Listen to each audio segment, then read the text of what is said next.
And we're live. Perfect. I like this. Welcome back to the Pluralist Method.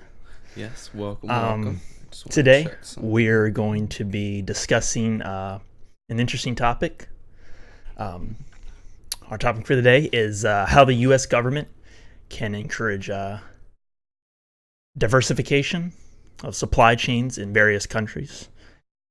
Also in regards to like decoupling from China and diversification in those global markets. Before we get started, there's a few things you want to go over. As always, if you want to leave a tip or a donation, there's a link in the description. Yep. And subscribe to us on Twitter, or follow us on Twitter, excuse me. And be sure to subscribe and like if you have not already. Yes. We would really like that. Let me refresh this page real quick. I'm not. Sure.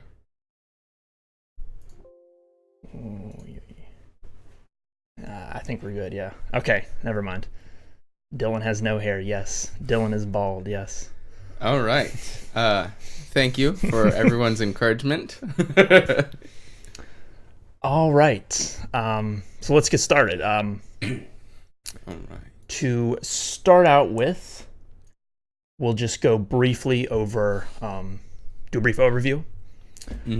Of course, the current status of U.S. and China trade relations is not so great. No, it's a bit rough. If we're kind of stuck in a trade war. Yeah. If anyone hasn't heard, we are in the midst of a trade war. Some would actually say that this could be the new form of a Cold War, which is quite interesting. The new form of warfare in general, perhaps. That's very possible. Into the future.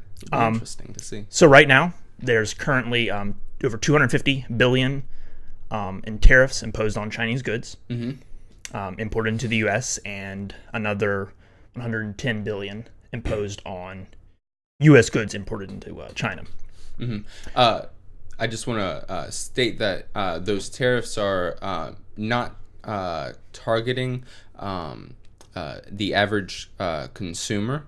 Of course, people should be aware that, first off, the individuals that will be impacted the most are those of lower socioeconomic status, primarily because they buy cheaper items. And not to mention, a lot of these are you're not going to feel the effects until much bit later on. Maybe you're hitting 2020, 2021.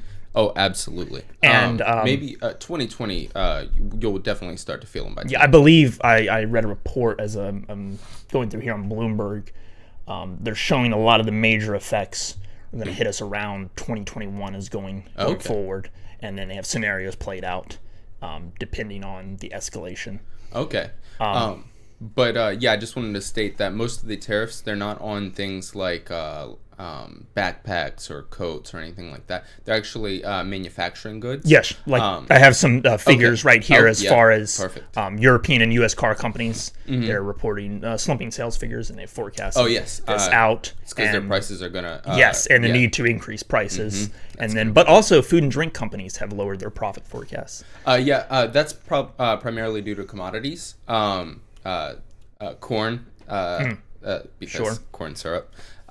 Things like actually sugar is a protected item in the United States. Coca-Cola was one of the ones I saw, and that's primarily made using high fructose corn syrup. So sugar isn't really a big issue there. True, but yes, those prices will go up as well. And of course, the end products will be sold to the average consumer. So we will be affected, despite what anyone says otherwise. I believe CAT, the manufacturer of like large industrial equipment, machines. They've mentioned that they'll have to increase a lot of their prices as well. I believe the U.S. government makes heavy use, particularly in military. Oh, absolutely. The military sector of CAT equipment. And then China's GDP growth has also slumped considerably. Oh yeah, actually forecasted too, and lower Chinese investment into the United States. Lower Chinese investment in here, and actually it vice versa as well. I also saw recently a report on China's last quarter. Their growth is declining a little bit, not a whole lot, but enough to kind of raise some eyebrows. So that is, I mean, I've heard they hit a 27-year low.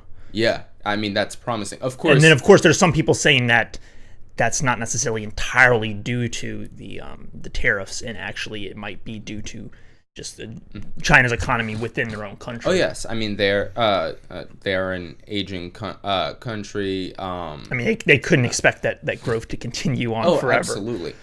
Mind you, their growth is still double ours right now, Sure.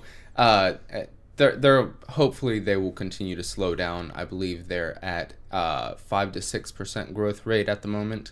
I know that's kind of a big range, especially. No, I think they actually dropped it like 4.3 last number I saw. Yeah. Oh wow, that's extraordinary. They had it at 4.7, I believe, 4.6, 4.7, and then they've reduced it down to. Oh, that's wow. a figure I saw. I'm browsing like the BBC and a few other news outlets.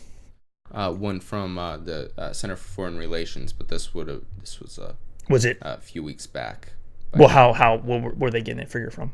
I mean, it may be. Oh, you may be correct. Yeah, the Center for Foreign Relations actually did their own analysis. Oh, okay. But I'm sure the BBC is probably pulling that figure from from somewhere. A culmination of multiple different analyses on the issue. But I mean, either way, that the reduction in their growth is something to keep an eye on.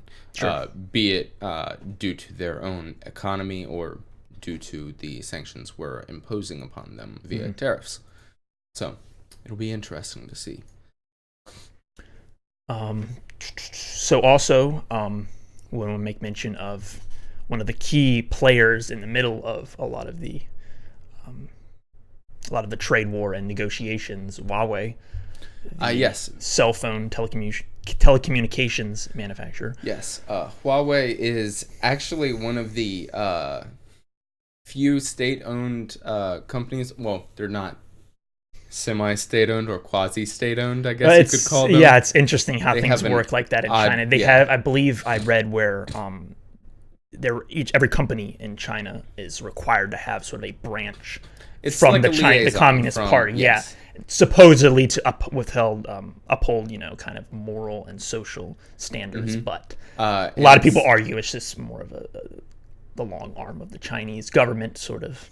The funny thing is, it's become stronger or more. That kind of regulation has been imposed more and more upon foreign companies as well, and that there are some theories that that's what's causing the foreign companies as far as U.S. companies within China. U.S. companies within China, Australian companies, German companies within China. That's actually contributing to the decoupling as well that we're seeing right now. So that's a factor to really look at.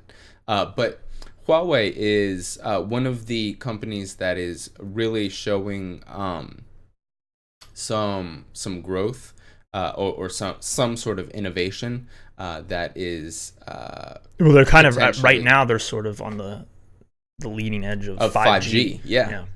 Jinx. No, but yeah, they are on the leading edge of 5G networks, and that can or could possibly in the future, if they continue with that infrastructure, they could end up setting these standards for 5G telecommunications. And I believe that's a lot of where some of the fear is coming from, particularly in U.S.-based companies. 100%. Because Huawei, the reason they are so feared, not only because what you just mentioned, but the fact that there are some intellectual property rights that are being infringed upon. And Huawei a lot of the initial for that. Indictments stemmed from a lot of the supposed IP theft. I mean, of course, they deny it. And then the I believe one of the criminal charges was trade secrets from T-Mobile in stealing a robotic tool in testing. And supposedly that was settled, where they just said it was kind of like a single operative kind of working on his own, not associated with Huawei. And Well, It then came out that actually there was some ties in an email chain back and forth later on, and that stemmed a lot of the issues that should also be recognized that China actually has certain rules regarding intellectual property rights that gives the government some leeway in confiscating intellectual property within their borders, due to national security reasons, if you will. As far as intellectual property within China, or perhaps that Chinese companies might have stolen from outside? Well, within China, particularly because those are that's where they're able to carry out the law. But of course, they are sending emissaries and I guess what I'm getting at there well. is they could essentially steal that technology, and then China would just then confiscate it and have that that intellectual property. Yes. Well, within China's borders, foreign companies, so companies from the United States and from other countries as well, are at some risk of having some of their innovations and new technologies taken and being utilized by the government. And that is another issue regarding the trade war we're kind of having with China, because a lot of our trade agreement revolves around intellectual property rights, among other things. So that should be, I believe even in the TPP, that was one of the contentious issues, was intellectual property rights, as far as some people were saying it was too restrictive, others were saying it wasn't restrictive enough. Yeah. Well, I mean, we based on those countries having to abide by which that. countries think it's too restrictive and which countries think it's not restrictive enough. But it's definitely something that needs to be watched. Another kind of third-party player in here that I find personally interesting is Australia, being that they are a Pacific nation. Geographically, they have. Yes, they're very, very close geographically to these Asian countries, be it China, Vietnam, New Zealand as well, on a smaller scale. Oh, absolutely. And with that, of course, they're historically being a British colony. You can see some of the Western values being incorporated into the trade deals with these other countries in Southeast Asia and of course China as well. You can even see that in the TPP, which is really interesting. Are you saying without having a direct association with the U.S.? Yes. Kind of these other countries providing that Western influence. Well, Australia particularly, being that they are in a unique position to provide some sort of influence. It's not a very large influence at all. But I'm saying, like, kind of still having that Western influence without maybe having the U.S. present. Oh, absolutely. But also, there is something to look at where Australia itself is being influenced in turn. So their culture is quite unique in that way, where they're historically a British colony, a Western power, but the cultural influences coming from the East actually are changing some of the dynamics in which Australia is operating in small ways. I don't want to say it's gigantic, but it's just interesting, and they have to do that because of their geographical location. So it's kind of neat. You see a lot of people making those same arguments with Latin America and U.S. and the Middle East and Europe. Oh yeah, 100%. It's really neat how just geography can influence that kind of just culture in general. And Australia being that it's one of the few countries, or if not the only country, that withstood the 2008 housing market crash. They're at a record high as far as the longest term growth without a recession. I didn't know that. It's like over 20 years or something like that, without a dip Interesting. at all. So that's really something cool. I don't go too far on a tangent, but Yeah. do you know why exactly they No, withstood that?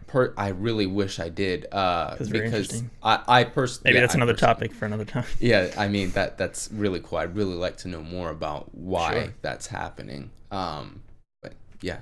And perhaps some of those factors could, be implemented in the future if. Oh yeah, within other countries. I mean, we can utilize them as a model. If they're effective, yeah. 100%. Did you want to go over the TPP any? Briefly? We can go over it briefly. I do know that the TPP was initially an agreement between it's the Trans-Pacific Partnership. Yeah. It's an agreement between China initially. Not China. Not China. No, China was not involved. Oh yes. So it was They the were United interested, States, but they're not involved. Australia, Canada, Vietnam, Chile, Yeah. Japan, Malaysia, a few other smaller countries within. That was, I'm sorry, it was not South China. Pacific. The purpose of TPP was to kind of combat China's influence within the region, or some would argue. I would argue. Sure, yeah. Yeah. Yeah, the Trans-Pacific Trade Partnership. So as we mentioned, and there's a few other countries as well. It was, of course, signed in 2016, but was not ratified because the U.S., as we know, withdrew. Yeah. And from then, they've kind of come up with their own, minus the U.S., the Comprehensive and Progressive Agreement for Trans-Pacific Partnership. And that's very similar to the TPP, and that has been in effect since the end of 2018. And we won't go too deep into this because, I mean, there's a lot. You could spend a whole episode just going over the TPP. But actually, I do want to state that I just realized, sorry, I'm going off on a tangent, but Germany is, of course, they're part of the EU, so they have their own trade relations within Europe. They are now part of the what is the new TPP agreement that's signed. I believe they are, aren't they? I didn't see their name on the when I looked this up. I didn't see their name in there. I may be wrong. No, I don't believe they are. I don't believe any countries within the European Union I could are have sworn involved. Germany was part of it. Maybe it's a bilateral trade Perhaps, deal yeah. with another country, with some other countries, because Germany is in particular is has a lot of trade partnerships, some significant ones, and they're in kind of a unique position. I mean, it seems to be geographically, it seems to only really be affecting countries in that sort of with coastal lines on the Pacific specifically. I mean, you're talking about a few Latin American countries as well as Canada and Mexico and the South Pacific, and then Australia, New Zealand, Malaysia, Japan, those kind of countries. Yeah, I could have sworn. I'm sorry, I'm off today. Dang. That's no worries. So, basic overview, it kind of works to liberalize trade within these areas. It provides, I found this interesting, it provides an investor state dispute settlement, allowing investors to sue foreign governments for violations of violations of the treaty. Human rights and environmental protections, and then the IP protections as well, as we talked about, where some kind of deemed it was too restrictive, others deemed it wasn't restrictive enough. And that's about it. I mean, you could dig deeper into it, and there's a lot more nuance and detail. Just what I believe one of the official document or parts of it was leaked online. And then that's where a lot of the arguments rose, that it was kind of only to benefit the top 1% type, not really ways for, higher up powers to continue to consolidate their own power within these. How so? I didn't go into it too deep, but I think just with some of the protections it provided and the agreements that were laid out. So certain larger companies. Yeah, kind of larger companies are just really going to benefit from this. It's not really going to help anyone else aside, Well, I mean, you got to be a certain top. You have to be a certain size company in the first place to. Sure, but I guess the hope would be it would sort of stem trade and encourage that within those countries, and then hopefully even bring on some smaller more scale, to the top. Okay. kind of flow down. I hate to use a trickle down economics reference, but you know what I mean. Yeah. Yeah. Well, I mean, as far as some of this is concerned, you will see some of those effects, even Sure. from the larger companies, Sure. primarily because with no tariffs at all, or with limited tariffs, I'm not sure of the full extent of that agreement, obviously. Yeah, tariffs were one of the things that was Significantly reduced, Yeah. I'd imagine. But with that being the case, that would lower the price of certain manufactured goods that are sold Sure, to the average consumer, which could. It's just to what extent is it actually Yes. benefiting that No, it'd be lower consumer more base of and a- smaller manufacturing yeah, or it'd companies. be more of a secondary or maybe even tertiary Yeah. effect rather than a primary effect, which is. Especially if it's gonna so affect, if it's manufacturers. so top heavy when it's benefiting that those top 1% companies so Yeah. heavily, even if it's, you know, the scraps left over is kind of benefiting at what cost, I guess you could argue. Yeah. And I mean, you can go back and forth on how beneficial or how it wasn't a good deal, as you know, some individuals will say. Yes. But we won't go too far into that. Yeah, So well, actually, both sides in 2016. yeah, there was definitely Neither- arguments from both sides as far neither as party really liked it, and they kind of used that as a political, I guess, political stepping stone. political fodder is Yeah, which bad idea. kind of have the isolationist approach, as well as then the other side saying it benefits the top 1% too much, Yeah. and then using those arguments yeah. to sort of persuade the voter base of why we should get out the TPP. So I wanted to, I guess we should just go into the proposal of the main question here. Yes, I'm excited about this. Before we go too far off on random tangents. Yeah. We'll save that for later. So our, as in the title, our, check something real quick. Yeah, we're good. Okay. As the title states, our main proposal, our main question this week is, how can the U.S. government encourage diversification of supply chains in various countries? Yes. So why don't you jump into this? Okay. Well, the easy answer would be to No. either just no. We can't do it. No. You provide some sort of sanction on a country and monitor the level of dependency that a particular market, one that you're measuring for, is relying on that country for certain products. So let's take aircraft parts. Okay. We get that from some other countries. I believe some smaller parts. Yeah, I believe there's a lot of countries I would imagine would be involved Yes. in the manufacturing of an aircraft. I mean, talking about the minerals you need for the raw materials, and then into assembling all these small parts and devices, and then the actual manufacturing and bringing all these pieces together. And truly assembling Yeah. the aircraft. But for our purposes, let's say we're just looking for one. We're just trying to measure the raw material that we're getting. So steel, aluminum, whatever other. I'm not really familiar with aircraft stuff, but yeah, these raw materials that we're trying to get from other countries. Right now, we're focusing on, or right now we have a dependency on some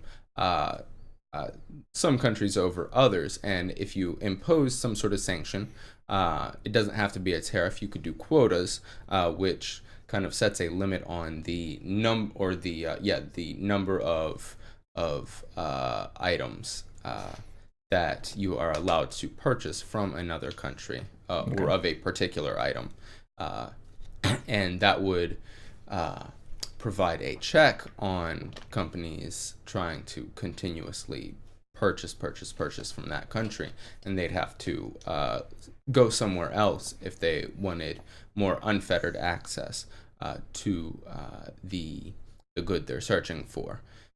And that transition from one country to the other is what we're trying to do. Now, as you're imposing those sanctions on the country, you don't. So the sanctions are sort of hopefully forcing a manufacturer or a company of some sort out of one country into another. You want to motivate a percentage of companies within a certain market to leave the country that they were initially working in and go to another country. You don't want all of that to happen, because then you end up with the same problem, because it's likely that they're all going to go you'll to just similar countries. Basically just swapping countries. Yes. And you'll run into the same issues you previously had. So as you're measuring this, the quotas, and you're measuring the number of companies that are dependent upon the market in a certain country, as you're watching them leave, you have a cutoff point, and then you take down those sanctions, and then now you have two supply chains. Some of the competition will have their supply chain in, let's say, Vietnam as opposed to China. And then, of course, you still have some in China initially. What prevents the company from not just going back to China, perhaps if they could provide them with a better deal? If they could provide them with a better deal, that's a possibility. But in all honesty, it's less likely for a manufacturer, or actually, I'm kind of utilizing the concept for commodities. So right now, we have China buying a lot of our soy, and the big fear is that China is now not buying soy from U.S. farmers; they're purchasing from South America. And the primary fear is that they won't go back, because even if it is cheaper, there's some uncertainty there. And the uncertainty principle will kind of act as a check. In addition, there is a pretty substantial cost to picking up an operation and moving. Sure. Especially if you've just left a place, they probably wouldn't want to do that again, or at least that'd be my argument. So you're hoping that the uncertainty and the cost of physically moving that operation to another country, back and forth constantly, would kind of outweigh the benefits they might be provided with moving back to said country. Yeah, and of course you also have to figure out or figure into the equation the fact that they've likely very recently moved to this country, or within a year, hopefully maybe half a year, depending on how long the sanctions have been in place. And that would, that cost of them moving probably ate a little bit of their stuff. So you kind of, or a little bit of their profits. So they probably don't want to pick up and move again. Yeah, it's not going to be effective to constantly jump back and forth from one country to another. Absolutely. And a lot of this actually stems from, I guess, the fact that, we mentioned this before, we are decoupling from China's economy. Almost, some people think almost completely, which could be a detriment to the American economy, because we would lose out on the consumer market of 1 billion people. It would be pretty fucking bad. Yeah. That would be a travesty. So you don't want to get to that point. And I think the way we're heading now, it's possible. And then, of course, we turn into regional trading blocks, and that doesn't help us at all. But yeah, so that's it in a nutshell, at least. I know it wasn't extraordinarily succinct, but it works. All right. So from there, would you propose, based off what you said as kind of completely decoupling from China, would you say that is, you obviously argued that it wasn't that great of a solution. So I guess you would advocate for maybe kind of a combination of kind of renegotiating with China as well as removing some of that decoupling, just to not have it where you have they have kind of a monopoly over manufacturing. in U.S. goods. Oh, absolutely. We still want to have, or we should want to have, a relationship with China of some form or another. That is absolutely essential because if we have that relationship, not only can we import goods from their country, but we can also sell our goods to their country. As you mentioned before. And yeah, as I said before, their consumer base is larger even than ours, even if they may not buy as much right now. As their country becomes more wealthy, especially their GDP per capita increases, then it's much more likely that they will start purchasing at a higher level, which would be good for us. They have one of the largest growing middle classes. Mm-hmm. I do want to state that according to CIA's website, actually I want to pull this up so I don't misstate anything. But the United States actually has a large portion of... Okay, so according to the CIA, our trading partners consist of China being about 21% of that those imports, Mexico being 13%, 13.4 to be exact, Canada 12.8, Japan 5.8, and Germany at 5%. And of course, there are other countries that are trading at a much lower rate. They make up the rest of that percentage. Yes, but those are the largest percentage. Now, China... and you would say that's too great of a percent. Yes, that's a fifth of all imports, man. I mean... what would you, I guess... I don't want to get into like exact numbers, but kind of what would be your ideal as far as... Ideally, I'd want it around 15%. So reduce that by 5%, and then... and you would diversify that amongst the other countries. Other countries. And you can keep it actually within that geographical block to increase competition between those countries, which could be beneficial, at least for us, because it could continually or it could keep prices down long term, because they're competing for that global business. Market's going to encourage competition and hopefully would benefit the American companies. Absolutely. So that's something to really give some thought to. I mean, I don't know how much. I know our exports. Yeah. I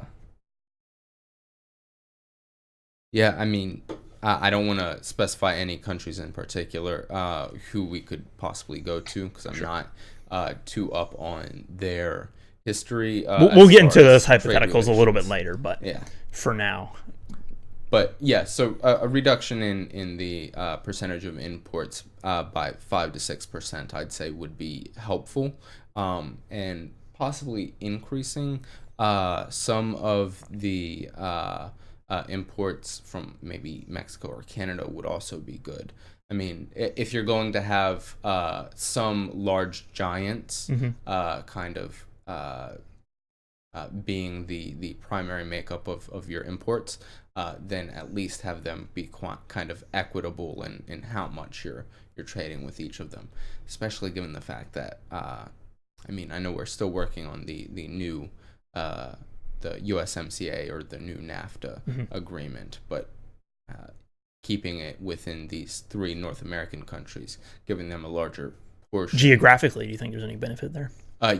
Just straight up transportation probably would be. It's the obvious one. Is there anything else you think might? I personally, well, actually, obviously there's the issue with immigration in Mexico. Yeah. Do you think that could provide some relief or benefit there? Actually, probably not with Mexico, at least. Primarily because the immigrants are not coming from Mexico. They're going through Mexico from other countries. So that probably wouldn't do it. Increasing trade with those other countries and providing some sort of reform like corruption, anti-corruption reform in those countries in some way. I'm not sure how you do that. Would really help the immigration thing. Not but the I way, don't think not the way the U.S. has done it so no, far. you don't want to imposing sanctions to. No, I meant as yeah. far as their approach to a lot of those Central American countries Oh, that yeah. have had a lot of the issues and corruption right now. Yeah. America's approach to those hasn't really propping been up. not the greatest track record there. Yeah, propping up fake leaders or not fake leaders, but Dictators to dictators. sort of, yeah. That's the proper term. But no, I also don't think that our threat of imposing sanctions on our North American partners is a good idea while trying to make that threat to force them to try to enact some sort of reform for immigration. It's kind of bullying, in my opinion, and you should stick to the economy when you're talking about economic sanctions. I know anyone would, or any logical person would say that people have used economic sanctions on other countries before to kind of get them to but I can't see that being beneficial. I don't want to get too far into that, but I can't see that being beneficial too. Yeah, not in this process. Yeah. Not as it relates to immigration. So yeah. I was thinking, though, in addition to transportation, there's also the fact that we have a higher level of trust between these countries, and in addition, the geographical their geography in relation to ours could actually help us, I guess, raise everyone's economic prowess. So if you're going to increase trade with them, theoretically their economy would grow a little bit more, and it could be more equitable to ours, and we could create a larger area of economic prosperity, which could be especially with Mexico helpful. Yeah. Oh, absolutely. Being that a proactive approach would be, it's kind of to help Mexico sort of rise up and 100%. And I think that'd be absolutely beneficial. And actually, if they were to become more prosperous, it could reduce the number of immigrants coming to the United States, because the other countries would be more happy with going into Mexico. So that's kind of what I was getting at before. Okay. Yeah. So, but that would be again. And you have a stronger ally to your south that can help you in that. Oh, absolutely. In the issues you're having, and hopefully you would imagine, or ideally those trends would continue to migrate southernly. Oh, absolutely. And further influence those countries in Central America in particular. Yes, but the immigration would be a secondary or tertiary effect. It wouldn't be a primary thing. But that's not your intention going in, but that could be a benefit. A positive result. And I mean, you can already look at the level in which Mexico's economy has prospered within the past couple of decades, and that arguably is because of increased trade. Would there be a fear? I don't want to be a pessimist, but would there be a fear that something like Mexico, a country like Mexico, could become sort of take China's place as far as decoupling goes, and become sort of what China is now, and we wouldn't really want that either? There's a possibility. So again, there's a point that you have to. Obviously, the political systems are quite a bit different. Oh yes. So, but just comparing the level of dependence we'd have on another country. What? Nothing. I was correcting what I was saying. Okay. Yeah. If we're just comparing that, what we'd really want to watch for is how many companies are you smiling? No. Somebody wrote a message up here, and I just chuckled at it. What did they say? We'll get to it at the end. Mm-hmm. I saw what you wrote. You tried to retract it, but I saw what you wrote. Uh-oh. All right. Anyway. Sorry, I don't want to distract. I'll stop getting distracted. Yeah, but if we're just comparing those the dependency we have on those countries regarding imports, then really what we'd want to do ideally is we'd keep an eye on how many countries are moving from China or from other countries into Mexico, and then once we hit a percentage that we are comfortable with Like a of cutoff imports, point. yes, and then at that point you reduce sanctions in China, because the alternative would be to keep sanctions on China if you're still in a trade war, and then you don't have too many options because you do not want to impose. Actually, according to the if the USMCA passes, then I don't think there's a possibility to impose sanctions on Mexico, and that would kind of leave us within between a rock and a hard place kind of thing. So something to think of. Fair enough. What'd they say? Damn it. Okay, well, she had mentioned, this is totally unrelated question. Okay. But she said, what is your solution to the ICE camps?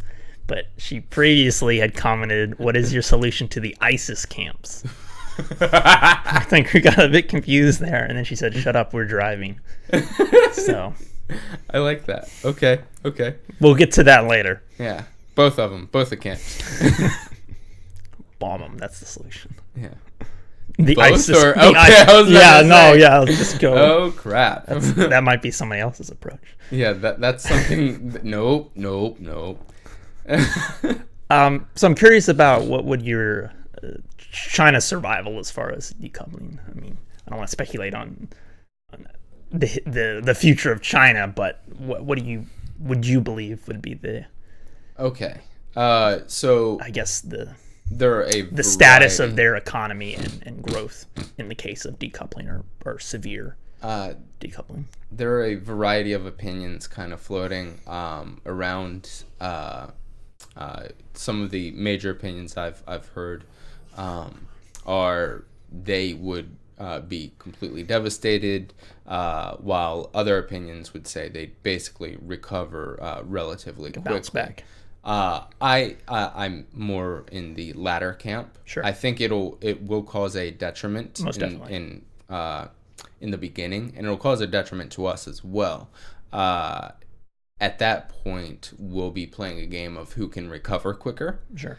I think the United States might be able to recover quicker, but if we maintain our some of our isolationist approaches, then China's diplomatic and economic investment into other countries could allow them to create a foundation that will one day surpass us. Yeah, I so would that's agree with that something as well. Yeah, to look into as well. especially if you continue along this isolationist approach.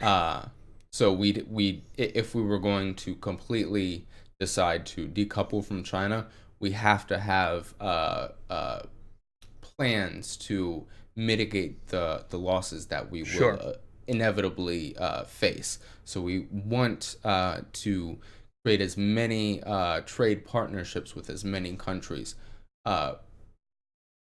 preferably actually some developing countries, and places in Africa, some still. We'll get to that after. I have a few well, questions actually, on that, but we'll get to that after. Because that could be really beneficial for both African countries as well as the United States, and create the beginnings. And we'll get into that. We'll get into that later. Dang, I do have a few questions on that, but yeah. So I think I agree that approach is probably the best. You know, we don't want to just remove ourselves from the global market, like as our question suggests. You know, diversify, not complete removal. That would be a bad idea. Yeah, that would be a very bad idea. So you had mentioned this to me before we started, as far as I guess we already kind of went over this, how other countries could undermine other countries in order to gain sort of an upper hand. I guess as we sort of already touched on that with as far as global markets and having that competition. If there is a global power, be it the United States or another, that is making an attempt to diversify supply chains, the countries that will be competing against one another for the larger market share, may feel tensions between one another and try to undermine one another, either economically, possibly through foreign investment. I mean, there's a few things you could try to do. What guess. About more of an aggressive approach, like actually create a well, you don't want to send troops there, but more devious, devious kind of. Created a proxy group or cyber attacks would probably be beneficial. Maybe if you could try to create doubt or uncertainty in their currency or or just in investment in general, that could be quite beneficial. But that's super fucking devious, man. that would be rough. Alternatively, if you want to be really evil, create or prop up a terrorist group to attack them. I was wondering if that's where you were going with it. I mean, if you wanted to be truly evil, prop up or use a proxy group to attack them, and then denounce them, saying that they are bad actors, so you can keep your hands clean inevitably. Which, anyway, especially, I mean, I hate to go down this route, but especially in countries that are sort of, I guess, how do I say this without coming across in a degrading way, but more third, second world type countries that are, a lot of these devious tactics could be employed. And not really, and not really kind of, I guess, ignored in the grand scheme, in the bigger picture, because your first world Western superpowers are just looking for that advantage. And I could see other countries getting away with that a lot easier than, a power like China or the U.S. could. Oh, absolutely. Especially if it was against like a neighboring country that was on a similar playing field. Yes, absolutely.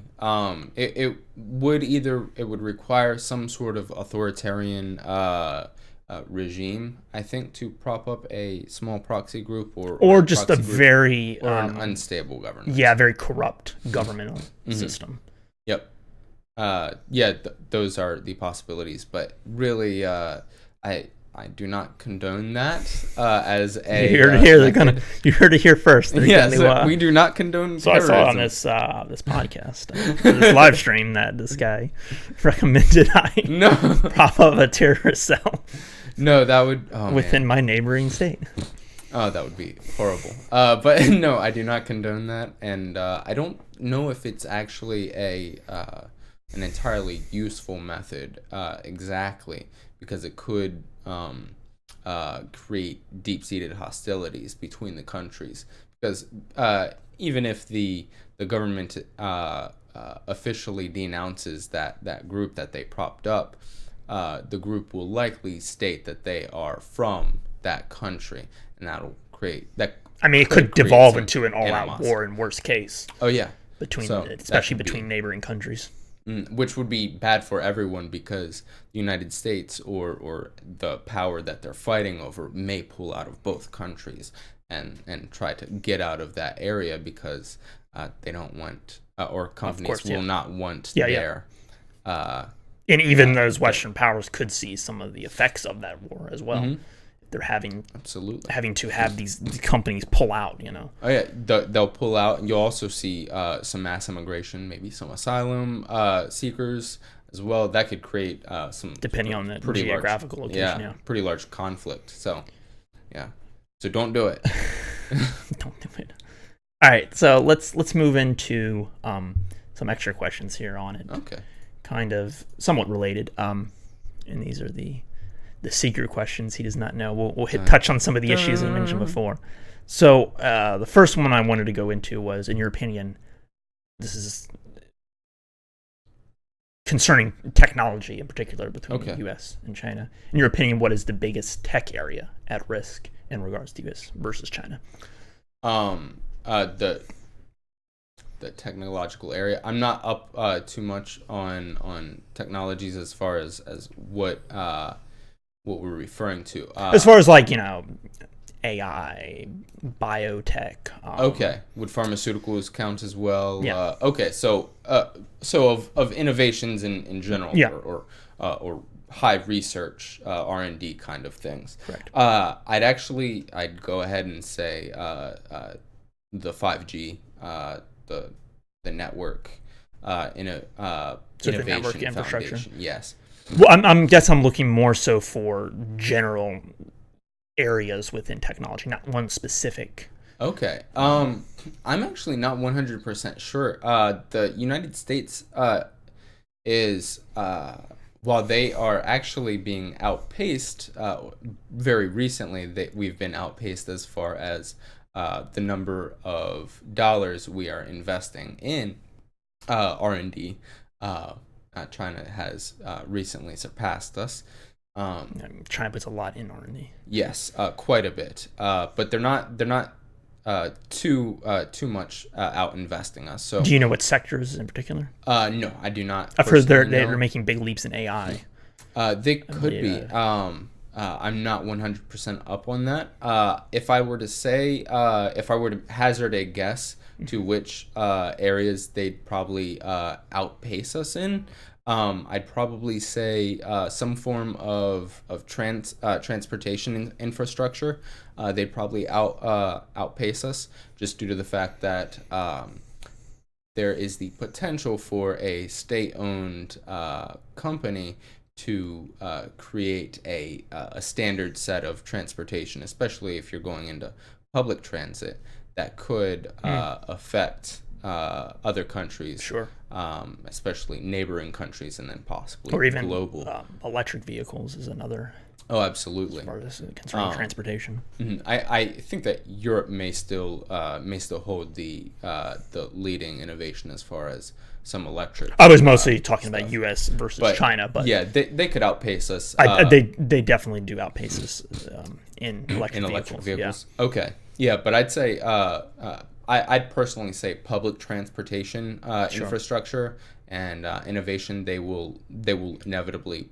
I don't want to say inevitably. I hate to say it, pretty much every Western power outpaces us as far as public transportation. That's innovation. 100% true. I'd also say possibly some form of yes, data mining, data management, and research with utilizing just the gathering of data due to the fact that they have a billion people that they can kind of sure, and that does go in. That goes into AI as far as taking that data and sort of using it to further your I'm going with here, but further your goals. Yeah, I mean, as far as we know how Google will take our search history and they'll take all the data they gather and use that to market towards certain people, economies better and different. Yes, and be just due to that fact that they have more people to kind of sample, it could be beneficial at least to providing to their own market, to the Chinese market. But I'm not really 100% sure outside of that, because I still don't think that they will be providing innovation in pharmaceuticals. I don't think that they will be innovating in biotech, like prosthetics, things like that. I don't think that they'll do all that great. We won't go into it too much since you're not quite. I don't want to. Yeah. We don't want to just speculate wildly here. We won't go into it too much. But thank you. Yeah, but lastly, I'd maybe probably get say that. certain forms of engineering feats. Sure. They probably will not outpace us either.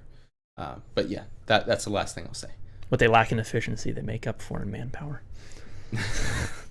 All right, that's true. I like that. I mean, it's true. It's been true for a while. Quantity versus quality. So we were talking about this earlier, but we'll jump back to it. Who do you believe will become kind of the next primary manufacturing hub? Is this where we can go back to Africa now? Yes. Okay. This is what we're talking about. This is what I wanted to bring it up actually, later. I'd say Now is later is now. Yeah, certain African countries will likely be the next hub of manufacturing. What about India? India is already kind of heading towards that path. In fact, they will likely more immediately become the hub, but I don't think it will last extraordinarily long, especially when not only we, but when the world starts investing in African countries in their markets. Also, it's pretty important to note, and I mentioned this to you a couple days ago, that countries in Africa are actually starting to create trade agreements amongst themselves, which will stimulate their economies. And that right there I don't know, that could be the spark to really set things off. But would that be beneficial for, say, the U.S.? We investing in them? No, as far as trade agreements within Africa. Yes, that would absolutely be beneficial. Primarily, you have not only just for our economy, but also creating a relationship with these countries that we may actually be able to use against large other superpowers. The same way China is investing in these North African countries as well, creating a mass transit that everything. And it could be kind of a perpetual cycle where as they continue to invest, further trade agreements and trade within Africa continues to progress as well. And it's kind of one after the other. I'd say we want, primarily, we want private trade within these countries. Nigeria, Zimbabwe, Kenya, all of these countries, and there are a couple others, but I'm not as familiar with them. All of those countries have some significant amount of resources, especially raw materials that can be utilized. And if they are mined there and they are manufactured there, refined and manufactured into whatever components, if you like computer components, we can go back to the aircraft materials, that could reduce the cost of transportation to another country that may manufacture those goods. So it could reduce costs. So keeping those raw materials within the country. Yes, providing within manufacturing the for manufactured the small parts there, and then from there. It may reduce or may get rid of an entire step where people are moving raw material from one country to another country to be processed, and then moving those components to another country to have multiple components assembled into a good that can be sold into a market. So that's really something that's quite good. In addition to that, the countries there are truly ripe to grow. They have vast potential to create new infrastructures. So unfortunately, the United States, even China, and a lot of other countries that are more well developed will inevitably face a point in which they have to make a decision to upgrade their infrastructure, just due to new technologies being out there.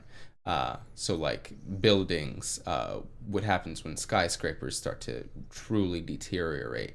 Roads, yes, especially if we come up with new ways to really increase the longevity of road infrastructure. And public transportation. Absolutely. Aside from the U.S. Yes, exactly. But all of those, these new technologies that we are innovating on, can be basically the foundation for the infrastructure, or at least part of the infrastructure for a lot of the undeveloped land. It goes back to within the catch-up economy concept, where Oh. they're able to take advantage of these new technologies right away and Yes. sort of leap over the years of progress that has been made. Absolutely, and that'll be very beneficial. And What allows them to accelerate that growth and yes. progress very quickly. And I mean that's really really quite good. Especially we may actually see as we see more innovations in green technologies and whatnot. African countries may actually become some of the first, or possibly, this is speculation, by the way, but it's possible that they become the entirely green countries, or pretty darn close, because they don't have that existing infrastructure. Yes, that kind of focus, or that leans on the leftover from the industrial revolution. Exactly. That they may spring forth a new green era, which, I mean, that'd be pretty damn awesome. I want to make a slight left turn, or a slight pull away from the economy, and just touch on briefly, particularly concerning things like Africa. And you said, mining raw materials and that kind of thing. Do you believe that this would also help as far as exploitation in the human rights area? I mean, right now, of course, there's a lot of exploitation within Africa for mining a lot of these raw materials. First off, it depends on the country. And second, sure, but I guess as overall. I don't know. I honestly, so my issue with stating that it would help, I think in the long term it could help, because as economies grow, rights for workers increase. So as a country becomes more wealthy and able to spend more, then in turn, usually kind of goes back to some of the points we were making in our very first live stream as far as China's liberalization. Exactly. Yeah, goes full circle. It's a bit more down the line, but but initially there could be exploitation via private companies. So right now there are governments in certain parts of Africa that are exploiting the citizens for their own good. Now, if we have some private companies with ill motives, ill intentions, then they could, maybe not in the same exact way, but they could impose extra long work hours, kind of like... especially if there's not any sort of agreement set up, they can just sort of come in there. Like China was in the 80s and 90s. Yeah. Their workforce was exploited quite a bit, in all honesty. Yeah, exploit these countries because the government isn't going to and the workforce control is cheap. there. Yeah. So I mean, what would you provide as a solution for that? Actually, I would suggest the World Trade Organization, as well as the United Nations, to kind of, I don't know, get involved there. We are a part of the United Nations, so there are rules regarding countries and companies exploiting workers. So I think that really strict oversight over that. Well, they have to be enforced in a way that's, I mean, obviously now they aren't really, they're kind of just ignored. In addition to that, maybe via an agreement with the other countries. That's what I was thinking. Yeah. Would probably a bilateral agreement with another country, stipulating that any U.S. manufacturer or U.S. company that invests in that location and sets up shop has to provide or follow these laws regarding the and for that country to take advantage and sign on to that agreement, they would sort of have to abide by these things, and you're going to have oversight from like the United Nations, as well as hopefully the U.S. government or whatever Western power you have involved to make sure they hold up on their end. I mean, if I were a country that was potentially going to receive, because it could be a huge advantage for them. Yeah, from a larger power.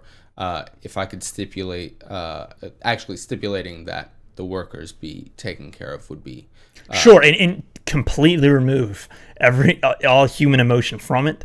Even if they could see that being able to sign on to this agreement would benefit them more than just simple exploitation of what they're doing now.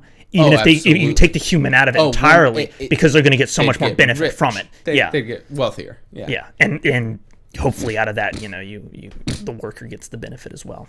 Yes. So you'd want that to happen. Unfortunately, some of these, some governments may not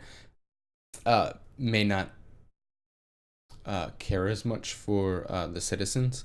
I mean, it depends on and that's why I'm saying hopefully the agreement would be to their benefit to the point. Yeah, that's what I'm saying. If it provided that and the benefit was such a huge advantage for that country, they would see that as more profitable for them than simply just continuing on the same path that they were. Well, the thing is, the United States would have to initiate those. Yeah, well, that's under it's under that. But it wouldn't. But taking all emotion out of it, it would not be in the United States' advantage to place those restrictions on themselves and the countries from. One country has to have a little more. No, yeah, it has to involve human rights. Yes, so the United States would have to do that, and actually, I would hope that they would. Because they're the bigger power. They're the ones that are supposed to come to the table and sort of set these standards for the rest of the 100%. World. You would hope.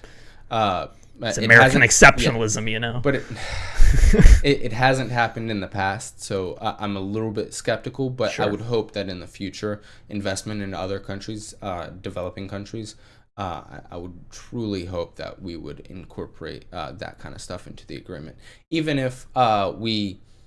So as far as limiting excessive hours for workers, child labor laws, in addition working to conditions, and a possible basic minimum wage. It wouldn't have to be super high, because if you have it super high, then companies probably won't invest there, because the human resource is one of the most expensive. But I mean, if you had it at least enough to where they would be considered lower middle income within their nation. That's going to be adjusted for adjusted for their currency, the monetary policy within their. So I'd say country. If we could do that, man, that'd be freaking awesome. But yeah. All right, fair enough. Do you have anything more you want to say on this topic? We're running at about 1:10 almost here. Or not 1:10, an hour 10, excuse me. Hour 10? Yeah. Yes, it's only been 1 minute. Dang, dude. Time froze. We basically, people play. They didn't, it's like this is at 20 times speed. It's perfect. Actually, I wanted to ask you a question. So, theoretically, what would be the which markets do you think would benefit the most from this diversification? So you got some sort of technology, computers, science. As far as markets, which market itself, I think particularly since China has such a huge, I don't want to say monopoly, but tech is one of their biggest areas as far as where we're getting a lot of those kind of consumer goods and other parts that then turn into more of your those type of goods. That kind of thing. I would say probably that's the. See, I don't know if that would benefit it though. It might be detrimental to it in the short term, but hopefully in the long run, I think that would provide benefit. I can see that. Of course, I think any sector in the short term, there's going to be a bit of a there will be a speed bump. Just due to the fact that whichever company ends up having to move, basically they've lost some of their profits. Yeah. And that actually gives the and actually I wanted to touch on this before. I forgot to come back to it. But that'll give the company that ended up staying within that country a bit of an advantage when sanctions are reduced, especially if it's very recently after the other company moved. So let's say these two companies are now competing. The company that moved is now starting at a disadvantage because they had to spend money to relocate. So it's possible that they may not be able to invest as much into new innovations like right away, But in the long term, they will want to invest in new innovations to be competitive with the other company that stayed. And you would hope, as we had mentioned before, with the global markets working in there in the way they should, mysterious ways, in the way they should, and the competitiveness, that it would provide a benefit to the company as well. Oh, for sure, for sure. Continue that in diversification. Oh, absolutely. So I mean, that being the case, that would obviously show a little bit of a dip at first, but afterwards it'd be quite beneficial for us. That's all I really have to say about it. Fair enough. Yeah, that was a good topic, actually. I enjoyed this. It's we're a little short, but we got a few questions here, so we can fill in the rest of the time.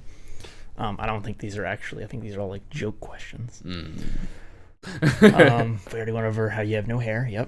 Yep. I love you guys. Oh, we love you too. That was actually a random person. You don't even know that person. Oh, well, I still love you. Just kidding. It's Julia. All right. Hi, Julia.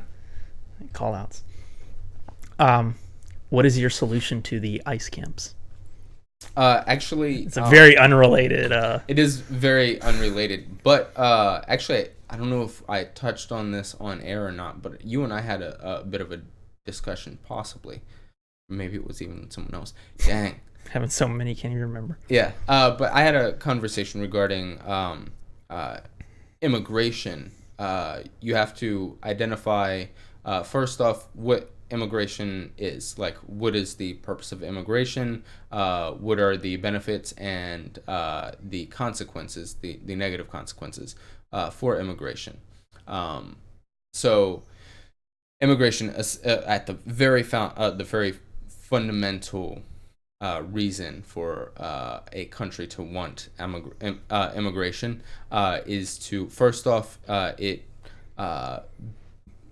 provides a boon to an economy, especially an economy that is seeing a shift in the aging. They're seeing the larger population start to go into retirement. Mm-hmm. So, and we're not procreating as quick. So, it might sound funny, but I mean, no, it's true. It provides a bit of a buffer there for human labor is a resource. You need continual flow of influx of that resource. Exactly. In addition to that, some other fundamental pros are depending on which the level of technical skill that they have, you kind of want to diversify as it pertains to that, so they're not flooding a single market. Sure. So you want some that are kind of skilled, some that are moderately skilled, and some that are less skilled, so that they come in. And then we have immigrants who are engineers and doctors. We have some immigrants who are maybe teachers or truck drivers, something like that. And then we have some that are manufacturing and farming. So you have that diversification, and that actually provides a boon to all of those markets, while mitigating the possibility of wage stagnation. You want oversaturation of the resource. Exactly. And that is and that's one of the possible negative consequences. Mm-hmm. So and there are some other possible negative consequences as well. If the influx of individuals is too high, of course it can oversaturate markets. If the individuals are of lower socioeconomic status, then they may not be able to work right away. They may not have transportation.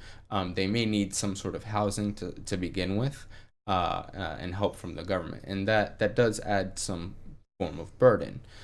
So to mitigate the effects of the negative effects of immigration, and to kind of get the most you can from immigration, what you want to do is set a quota. So basically you're going to say, from this country we will allow X amount of people, from this country we will allow X amount of people, and then you subdivide that number into how many you want in high trade, how much you want in manufacturing, how much you want to be highly educated. And by want, you mean as much as the kind of how much the market will allow in those areas. Exactly. So depending on the market, you will allow X percentage in X percentage of highly educated people will make up the entire. And these numbers can constantly fluctuate yes. depending on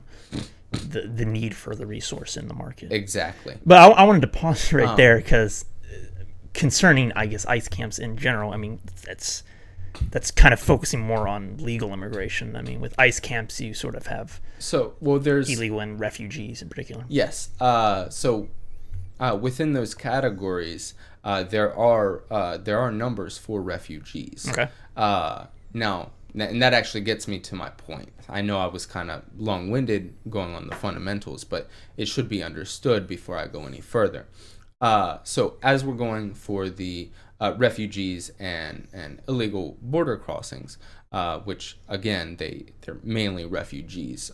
Refugees actually are primarily the individuals who are making up the illegal immigration population at the moment. So what an administration can do at this point is they focus less on actually. Not an administration, but Congress. What Congress can do is they can temporarily change the percentage of individuals that they are taking from other countries and actually increase the number from Central America and South America, which make up the primary number of refugees that are coming into the country. That would actually provide a pathway towards legal immigration through asylum seeking. In addition to that, you can temporarily, and again, this would have to be temporary. You could temporarily shift your focus from a more diversification among highly educated, medium educated, and lower educated, and just take in more from the lower educated stack. Of course, you'd have to provide, in addition to that, while you're doing that, you'd have to governmentally provide some sort of subsidy to that market because it will provide some sort of tax on the labor market for lower technically skilled individuals. So you don't want that to affect your citizens. Correct. But if you're able to do that and do it properly, you will be able to handle the influx of individuals that are coming into the country, while also doing two more things. You have to be creating some sort of actual building or infrastructure for these people to live, and be relocated and disperse them amongst the American population, rather than in a camp. Mm-hmm. And second, you have to send emissaries and diplomats to the corrupt countries where the problems are originating from, and try to talk with them and create a plan to stem corruption and promote some sort of economic growth within that country. And we've discussed that before, but I agree with that last point most definitely. That's one of the, I feel, the biggest areas that's kind of ignored in today's current climate when dealing with the refugee issue at the border. Yeah, I agree. Yeah, I don't have much more to say on that, but yeah, there are some people that will critique my response primarily because sure. I mean, it's an issue that it's a contentious issue. I personally prefer to look at this as in a humanitarian light rather than a completely non-emotional, logical kind of thing. Especially since the reason for a lot of these refugees coming to the border is due to American influence, I guess, within those countries. Yes, or at least that. If you go back somewhere or the other, far enough, you could probably find where America had their hand in something happened. Yes, but also, I mean, more higher correlation or more direct correlation would be to gang violence and government corruption, if you're going shorter range. So it's an issue that needs to be dealt with in a humanitarian way. Sure. Taking the emotion out of it doesn't work because we are human and you don't treat other humans poorly. That is how you get rid of ICE camps. Okay, so how do we deal with ISIS camps? ISIS camps are a little bit more tricky, in my opinion. What are ISIS camps? I guess they would be the pockets of groups or. It's like It's like the Boy Scouts of ISIS. We're from Group 31. They're getting their Eagle Scout and Rebel Warfare. That's really messed up. All right. Anyways, there's a few other just random nonsense. And Julia said, "Yes, Dylan." Yay! So thank you, Julia. I guess they like that response. Yeah, it's the only response that makes sense. I think we'll probably have another episode that's dedicated to immigration or something related to that in the future, because there's a lot more you can delve into there. Oh, 100%. Not just concerning the U.S., but other countries as well. Oh, absolutely. In Europe, especially, is entirely different situation there. Oh, absolutely. There's some that tie together, but it's there's still the history is different there. Exactly. There's other. You're talking about involving a lot more countries. And 100%. And actually, some of that is giving rise to some of the populist sentiments. I mean, it has given rise. It's not is given. It has. Yeah. I finally figured out. There were some previous episodes where I was trying to figure out what the populist kind of right party in Germany was called, and it's literally called the Alternative for Germany Party, which I can't believe I did not remember that. Yeah, Alt-Ger. Yes, it's really. I mean, really Brexit. A lot of that stemmed from. Yeah, but that actually makes me angry because they have the fewest number of refugees going into that country compared to any other country in the European Union. So. Okay. Sorry. We'll get into that. Sorry, that makes me quite angry. I don't like that. All right. Let's see the dog. All right. What's up, Kenai? The dog's like pooped. What's up, doggy? He's a good boy. But yeah, let's see if I can get a. Oh yeah, gotta get that shot on the dog there. Oh, the puppy. Sleepy boy. He is. He's just been sleeping the whole episode. He's been good. Really well behaved. Anyways, all right. I think that's about it for today. That was a good discussion. Sleepy as always, indeed. Of course, if you want to help us out with a donation or a tip, the link's in the description. Yep. Also, be sure to follow us on Twitter. Yes, we are need to tweet more at on Pluralist Method. At Pluralist Method. Yes. All that's in the description, of course. Yes. Like and subscribe if you have not already. Got anything else you want to say? No, not exactly. I do have a couple possibilities, possible topics for Wednesday. For next discussion. Oh. You got it? Yeah, for Wednesday, yes. We'll be talking a little bit about lineups. What is this? Is it execution or something? Who would kill? Maybe.